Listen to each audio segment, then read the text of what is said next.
அன்பான ஜேசி டிவி நேயர்களுக்கும் மற்றும் அனைத்து குடும்பத்து உறுப்பினர்களுக்கும் இந்த கீத்துவின் அன்பான வணக்கம். ஒவ்வொரு வாரமும் பல நேயர்கள் எங்களுக்கு கடிதம் எழுதி கொண்டே இருக்கிறாங்க. பல விஷயங்களை பற்றி தீர்வு கேட்டுக்கிட்டே இருக்கிறாங்க. சில பேர் சேனலில் போடுங்க மேடம் அப்படின்னு சொல்லியிருக்காங்க. சில பேர் எங்களுக்கு தனியாகவே எங்களுக்கு தீர்வு எழுதி விடுங்க அப்படின்னு சொல்லியிருக்காங்க. அவங்க விருப்பத்திற்கு ஏற்றவாறு நாங்கள் அதை பயன்படுத்திக்கிறோம். நிறைய பேருக்கு தனியாக என்ன செய்கிறோம், கடிதம் மூலமாக அனுப்பிச்சி விட்றோம். இன்றைக்கி ஒரு பெண் தான் எழுதியிருந்தாங்க, நீங்கள் கண்டிப்பாக போடணும் அப்படின்னு கேட்டுக்கிட்டாங்க. நிறைய விஷயங்கள் சமுதாயத்திற்கு விழிப்புணர்வு தேவைப்படக்கூடிய விஷயங்களாகவே தாங்க இருக்குது. உண்மை அதுதாங்க. அந்த பெண் எழுதியிருந்தாங்க, அவங்களுக்கு திருமணமாகி 2 வருடம் ஆகுதான். இவங்களை பற்றி எழுதியிருக்காங்க. இவங்க ஒரு நல்ல அழகு பிங்க் கலர் நிறமுடையவங்களாம். அவங்க அழகாக குறிப்பிட்டிருக்காங்க. ரொம்ப ஒரு பார்த்தா உடனே இன்னொரு பார்க்க வைக்கக்கூடிய ஒரு அழகு அப்படின்னு குறிப்பிட்டிருக்காங்க. இந்த பெண்ணுடைய கணவர் ரொம்ப அழகானவர்னு குறிப்பிட்டிருக்கார். நல்ல உயரமானவர், அவருக்கு பிடித்த கருப்பு நிறத்தை உடையவர் என்றும், ரொம்ப கரிய பெரிய விழிகளை உடையவர் என்றும், ரொம்ப கணவரை பற்றி ஒரு வர்ணிப்பு கொடுத்துருந்தாங்க. ரொம்ப நல்லா இருந்துச்சு, எனக்கு படிக்கிறதுக்குமே நல்லா இருந்துச்சு. கணவர் இவரை விரும்பி பொண்ணு பார்க்க வர்றதுக்கு முன்னாடியே தனக்கு எப்படிப்பட்ட மனைவி வேண்டும் அப்படின்னு எதிர்பார்த்துருந்தாரு இவர்கிட்ட சொல்லியிருந்திருக்காங்க. அதாவது பெண் பிங்க் கலரில் இருக்கணும், அது மாதிரி படிச்சிருக்கணும், அதே மாதிரி பல தொழில்நுட்பங்கள், அதாவது இப்போ டிஜிட்டலைஸ்டு வேர்ல்டு ஆயிடுச்சுல, அதை பற்றிய பல கருவிகளை கையாள தெரிந்தவராக இருக்கணும், ஒரு மாடர்ன் பெண்ணாகவும் இருக்கணும் அப்படின்லாம் அவர் கேட்டதுனால, இவங்களுக்கு அதே மாதிரியான விஷயங்களை இருந்ததுனால அவருக்கு இவரை பிடிச்சிருச்சு. அதே மாதிரி இந்த பெண்ணோட வாழ்க்கையில் இவங்க என்ன விரும்பினாங்கன்னா, இவங்களுக்கு கருப்பு கலர் பிடித்ததுனால கருப்பு நிறமுடைய ஒரு ஆணை திருமணம் செய்து கொள்ள வேண்டும் என்பது இவங்களுடைய பல நாள் கனவாகவும் இருந்திருக்கு. அதனால 2 பேரும் விரும்பி கல்யாணம் பண்ணிக்கிட்டாங்க. இப்போ என்ன பிரச்சனை அப்படிங்கிறதையும் எழுதியிருக்காங்க. கணவர் கல்யாணத்துக்கு அப்புறமேட்டு முழுவதுமாக மாறிவிட்டார். அதாவது திருமணமாகி ஒரு 2-3 மாதங்கள் கழித்ததுக்கு அப்புறமேட்டு என்ன ஆகிட்டார் அப்படின்னம்னா, இந்த பெண்ணை எங்கேயுமே வெளியே அனுப்புறதே இல்லையாங்க. எந்த ஒரு விஷயத்தையும் செய்ய விடுறதே கிடையாது.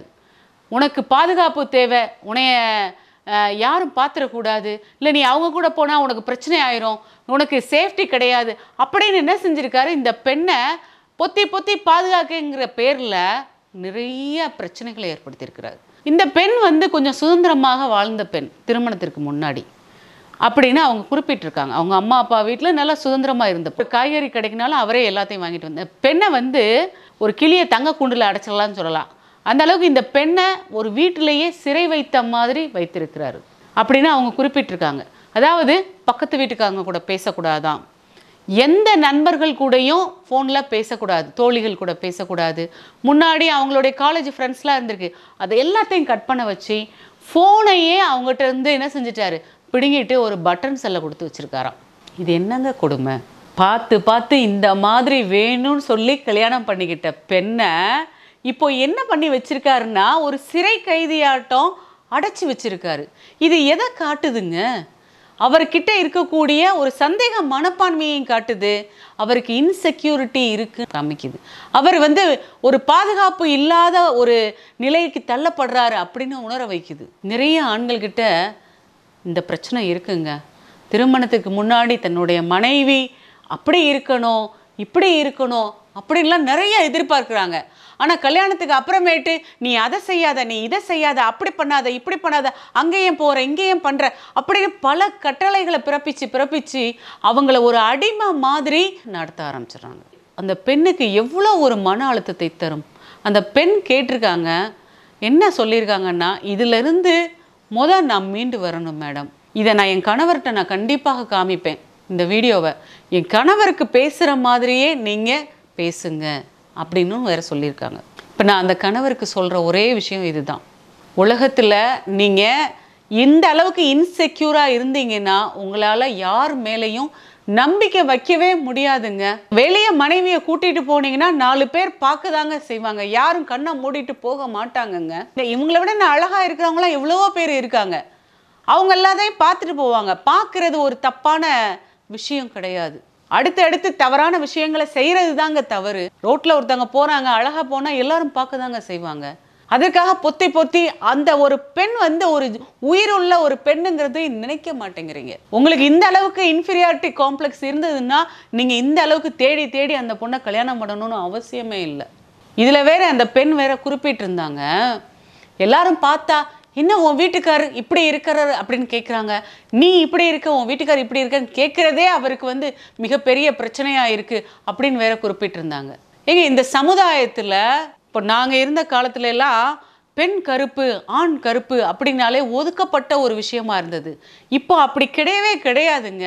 இப்போ யாருமே வந்து நிறத்தை பார்த்து அவங்கள முடிவு பண்ணுறதில்ல. இன்னொன்று, வெளிப்புற தோற்றம் என்பது அப்படியே வருஷம் ஃபுல்லாக உங்கள் வாழ்க்கையில் வரும்னு நினைக்கிறீங்களா?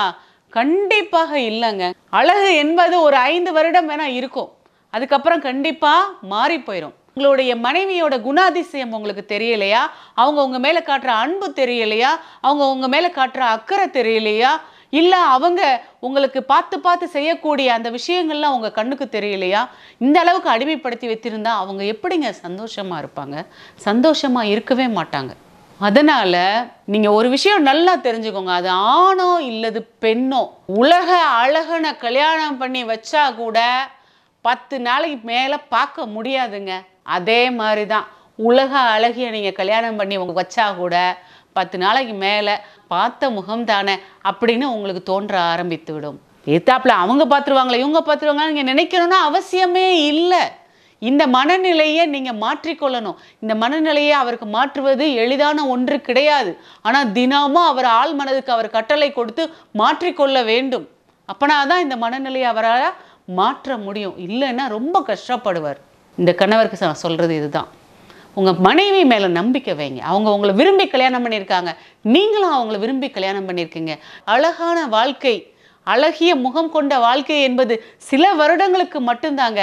எல்லாருக்கும் வயசான தோற்றம் வரத்தான் செய்யும். ஆண்களுக்கு ஒரு பக்கத்தில் முடி ஃபுல்லாக கொட்டி ஒரு வயசு வரும்போது வழுக்க மண்டையாக ஆகுவாங்க. பெண்களும் குழந்தை பெற்றதுக்கப்புறம் அவங்களுடைய உடல் அமைப்பில் மாற்றம் வரும், அவங்களுக்கும் மனநிலையில் நிறைய மாற்றம் வரும். உங்களுக்கு ஒரு குழந்தை பிறந்துருச்சுன்னா உங்களுடைய மொத்த கவனமும் மாற்றப்படும். உங்கள் குழந்தைங்களுக்கு நீங்கள் நல்ல அப்பாவாக இருப்பீங்க, உங்கள் குழந்தைக்கு நல்ல அம்மாவாக இருப்பீங்க. அப்போ உங்களுடைய வெளிப்புற தோற்றம் உங்களுக்கு பெரிதாக தெரியாது, உங்களுடைய நல்ல குணாதிசயம் மட்டும்தான் என்ன செய்யும், அங்கே வேலை பார்க்கும். அதனால் நான் அந்த பெண்ணுக்கு எழுதுனதும் இதுதான், சீக்கிரமாக ஒரு குழந்தை பெற்றுக்கோ. ஒன்று, அது உங்களுடைய வாழ்க்கையில் மிக சிறந்த மகிழ்ச்சியை கொண்டு வரும். 2வது, இந்த அழகு நிலையானதே கிடையாது. அழகு என்பது அவங்களுடைய உள்ள அழகு தான். 50-60 வயசானா கூட ஒரு பெண் அழகு தாங்க, ஒரு ஆண் அழகு தான். ஆனால் அந்த அழகு வெளிப்புற தோற்றத்தால் வருவது கிடையவே கிடையாது. அது உள்ள அழகு. நீங்கள் ஒருத்தங்களுக்கு ஒருத்தங்க வாழ்கிற அந்த தாம்பத்திய வாழ்க்கையும் அந்த ஆதர்ச தம்பதிகளுடைய அந்த வாழ்க்கையும் தான் மற்றவர்களுக்கு ஒரு பாடமாக இருக்கும். அதுதாங்க அழகு. இப்போவும் நான் நிறைய நேரங்களில் பார்ப்பேன், சில வயசான கணவன் மனைவிகள் என்ன செய்வாங்க, அந்த ஐயா வந்து அந்த அம்மாவை மெதுவாக கையை பிடிச்சி கூட்டிகிட்டு போய் ஆஸ்பத்திரிக்கு கூப்பிட்டு போவாங்க, இல்லை மார்க்கெட்டுக்கு மெதுவாக நடந்து வந்து காய் வாங்கிட்டு போவாங்க. இதுதாங்க அழகு. வேறு என்னங்க அழகு இருக்குது? வெளிப்புற தோற்றம் நிலையானது அல்ல. எது வேண்டுமானாலும் மாறலாம். பெண்கள் குண்டாகுவாங்க, ஆண்களும் தொப்பை போடுவாங்க, அவங்களுக்கு முடி கொட்டும், பெண்களுக்கும் ஒரு கட்டத்தில் முடி நரைக்க தான் செய்யும், முகத்தில் சுருக்கமும் எல்லாம் வரும். அதனால் வாழ்க்கை ஃபுல்லாக அழகாக இருப்போம்லாம் நினைக்கணும்னு அவசியமே இல்லை. அந்த இன்செக்யூரிட்டியை விடுங்க, சந்தோஷமாக உங்கள் மனைவி கூட குடும்பம் நடத்துங்க அப்படின்னு இந்த வீடியோ மூலமாக அந்த பெண்ணோட கணவருக்கு நான் சொல்லிக்கிறேன். நிறைய குடும்பங்களில் இந்த மாதிரியும் பிரச்சனை இருக்கத்தானங்க செய்யும். நீங்களும் இந்த மனநிலையை மாற்றிக்கோங்க, வாழ்க்கை சந்தோஷமாக வாழுங்க. அடுத்து ஒரு நேயரோட பிரச்சனையோட உங்களை பார்க்குறேன். அது வரைக்கும் see you.